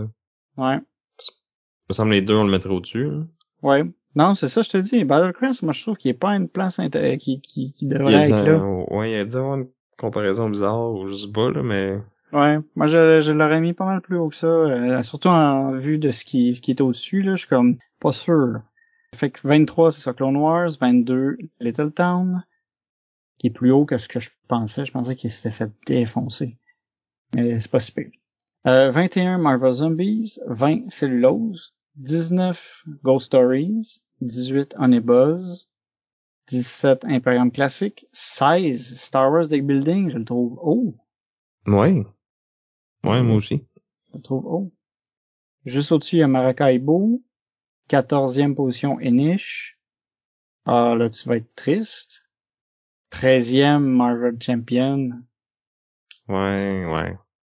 Mais là, on arrive dans le top 10 pis on a du bon stock, là. Fait que 12, Search for Planet X, 11, Warpgate. Et maintenant, ouais. Ça me surprend un peu aussi. Je pensais que Search for Planet X aurait pété le top 10. Là, top 10 de nos 36 jeux de notre deuxième année de podcast. Le 10e, Great Western Trail Argentina. 9e, Hank, Gods of Egypt. C'est haut, ça. Tu trouves? Ouais. Non, moi je trouve bien là. 8e, Star Wars Imperial Assault. Ça aussi, c'est haut. 7e, Blood Rage. 6e, War of the Ring, the card game. Non. Non, ouais. Je suis pas d'accord avec ce que tu dis. il y a une streak qui sont comme plus haut que ce que j'aurais pensé. Ouais. Top 5. Je pense que je suis d'accord. D'après toi, qu'est-ce qui reste? Qu'est-ce que le 5e? Ça va être Kemet? Non. C'est Rift Force, le 5e. Oh!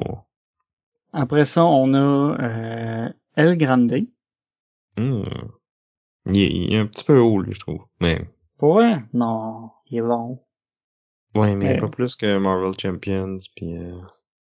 Ben, il y a un drôle de classement. Je suis moins d'accord que l'année passée. L'année passée, Ouais, non, je te suis là-dessus. Top 3. Ça, j'ai de la misère. Civilisation. Ouais, il est beaucoup trop haut. Il est trop haut. Il est bon, là. Mais j'ai de la misère. Deuxième, je suis correct. Journeys in Middle-earth. C'est Kemet numéro 1? Ouais. Et c'est correct, Kemet. Moi, ça me va parfaitement, Kemet numéro 1. T'es en train de dire qu'il est meilleur que Hank? Non, je dis que je peux être, je peux ça accepter. doit qu'il soit numéro 1. Non, mais tu sais, je sais qu'il est plus connu pis tout ça, tu sais, il est moins clivant, fait que c'est quand il a peut-être perdu plus à cause du vote du public. Justement, parlant du vote du public, c'est quoi mettons le top 10? On avait Journeys in Middle-earth, Search for Planet X, Star Wars Deck Building. Ah ouais. C'est pour ça qu'il s'est retrouvé aussi haut. War of the Ring, Blood Rage, Great Western Trail, Civilisation, Maracaibo, Imperial Assault, puis Wingspan. Ah ouais, on est vraiment pas aligné avec le public, là. Ben, il y a Journeys qui est haut dans les deux cas. Civilisation aussi. Et Deck Building Game. Ouais.